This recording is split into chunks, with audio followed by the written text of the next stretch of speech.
बकासुर के मुख में प्रवेश हो गए। किसी को ये पता नहीं चला कि यह अकासुर है, अजगर है। और बढ़ते गए जब उसके दांत देखे सकाओ ने तो फूटा समझा उनको, अपने अपने नाश्ता के ठेला से जो जिसे हम कलेवा कहते हैं फूटों से टांग दिया। अरे अपना खाना तो बिल्कुल सही है और देखो तो क्या फूटा लगवाए हुए हैं और उनके दांतों में और अपने ठेला टांग दिए। जब भूख लगेगी तो खा लेंगे।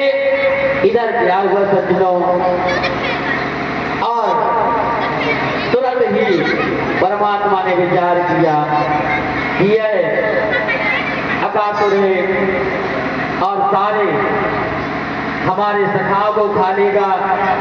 बलराम जी से कहा कि हे दाऊद, तुम इन बालकों को लेकर के और घुमा तो लाओ सही। और बालकों को बलराम जी ने लिया और अकासुर के बुखार में से निकाल लिया। और थोड़ी देर बाद प्रभु ने अजगर का गोविंदाय नमो नमः कर दिया।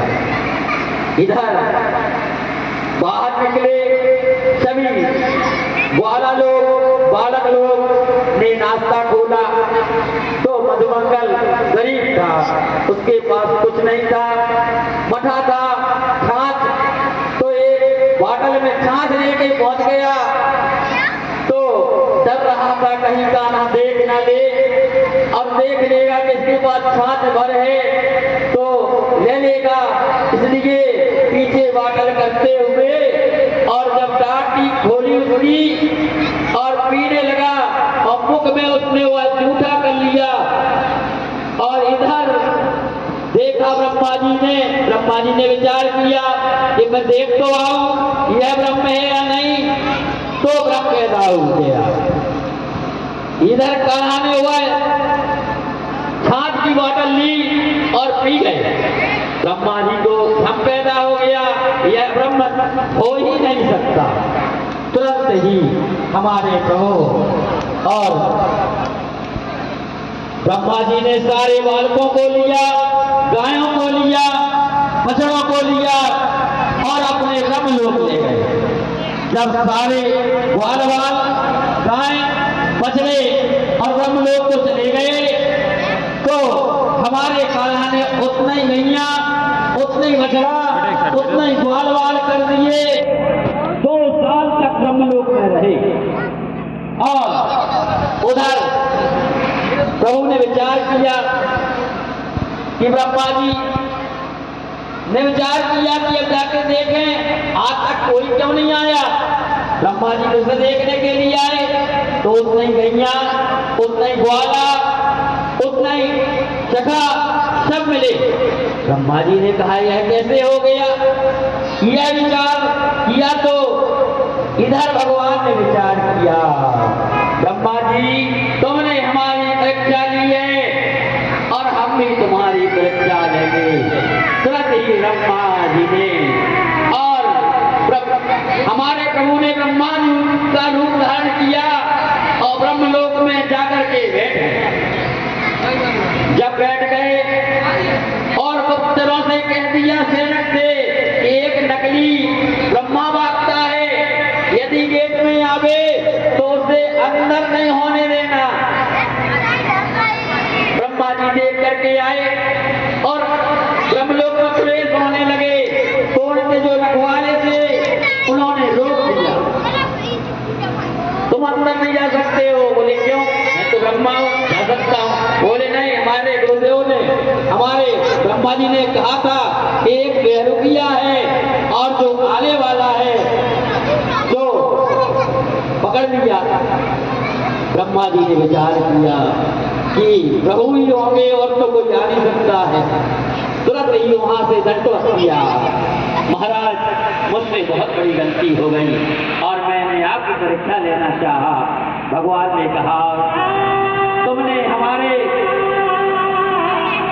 ऊपर शक किया, फिर कोई बात नहीं, तुम हमारे शरण में आए हो,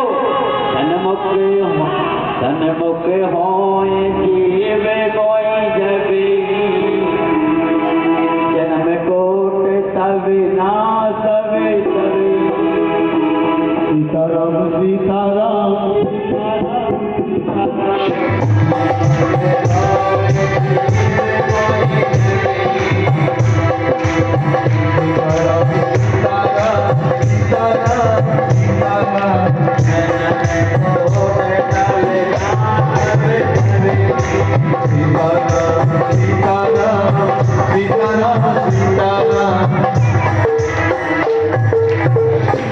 परमात्मा ने ब्रह्मा जी को माफ किया। ब्रह्मा जी ने ज्यों की त्यों गाय लौटाए, ग्वाला लौटाए, बालक लौटाए। अब जब बालक घर में आए तो 2 साल पहले की कथा सुनाए। अरे भैया ऐसी खुशियां थी हमारा, वहां हमें नाश्ता टंगा रहा। 2 साल पहले की बात बतावे। मैया कहे, मैया ने कहा यह तो पगला हो गए, अपने काना के साथ रहते पगला गए। राजसी बाई ने कहा महाराज मुझे और आगे कथा सुनाइए। तो हमारे कान्हा एक बार और यमुना जी गए। यमुना जी में कुछ स्त्रियां नग्न नहा रही और उन्होंने देखा कि यह तो वरुण देव का बहुत अपमान कर रही हैं। उनको शिक्षा देने के लिए यमुना के किनारे गए और उनके वस्त्रों का हरण किया और जब वह पकड़ी गई तो उनको सीख दी कि इसमें वरुण देव का वास होता है और स्नान नहीं करना चाहिए नग्न होकर के। हमारे प्रभु और आगे बढ़े तो इधर जाकर के जो गोवर्धन था, नंदरानी जी ने नाना प्रकार के व्यंजन बनवाए और व्यंजन बनवा करके पूछा कान्हा जी ने, माता यह कैसे व्यंजन बन रहे हैं? बोले आज वरुण देवता का पूजन होना है तो इंद्र की पूजा होती है जब पानी गिरता है। तो हमारे प्रभु ने कहा कि पानी तो परमात्मा गिराते हैं, यदि हम गोवर्धन की पूजा करें तो पानी नहीं गिरेगा क्या? बोले बेटा ऐसा नहीं होता। तो बाल हट कर बैठे। तो रानी जी ने सोचा कोई बात नहीं, गोवर्धन की पूजा कर लेंगे, गोवर्धन की तैयारी कर लेंगे। और गोवर्धन की पूजा करने के लिए सभी ग्वाल लोग पहुंच गए। गोवर्धन की पूजा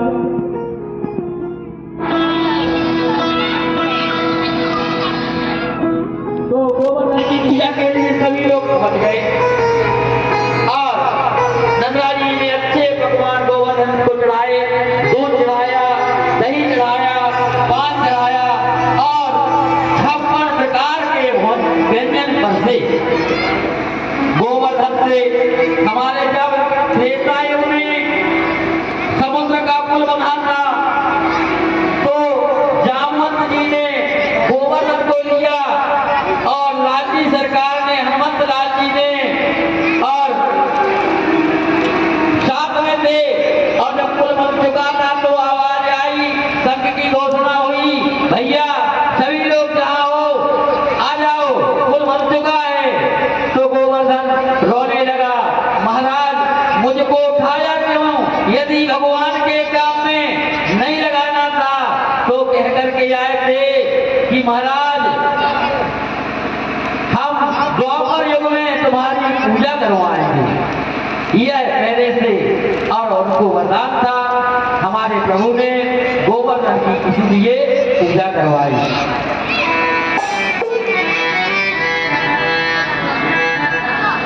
श्री गोवर्धन महाराज महाराज तेरे माथे मुकुट विराज। श्री गोवर्धन महाराज महाराज तेरे माथे मुकुट विराज।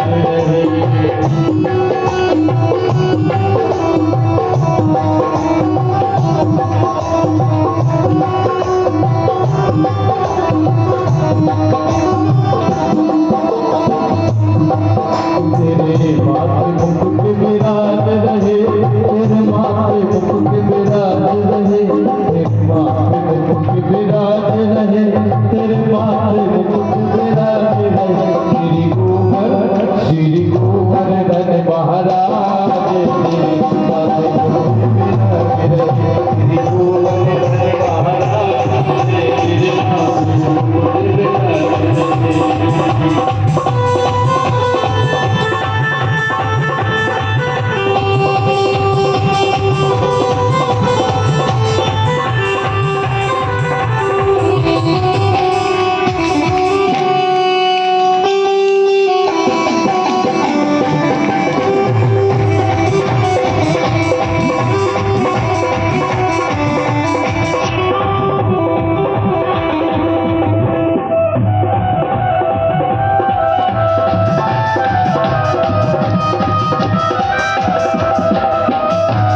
चांद चढ़े तो फूल चढ़े, चांद चढ़े तो फूल चढ़े,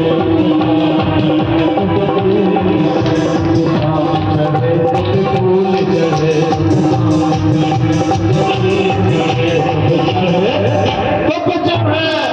तो चढ़े।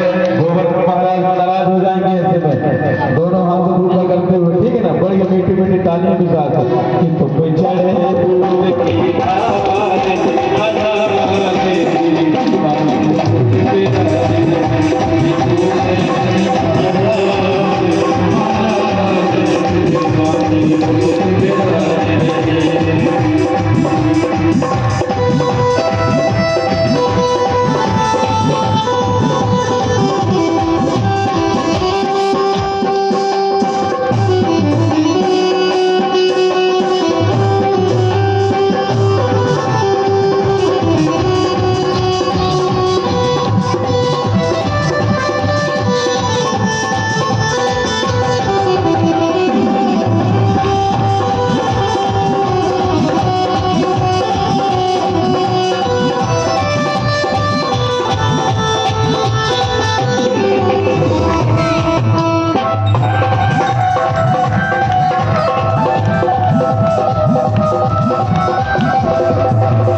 की पूजा करवाई।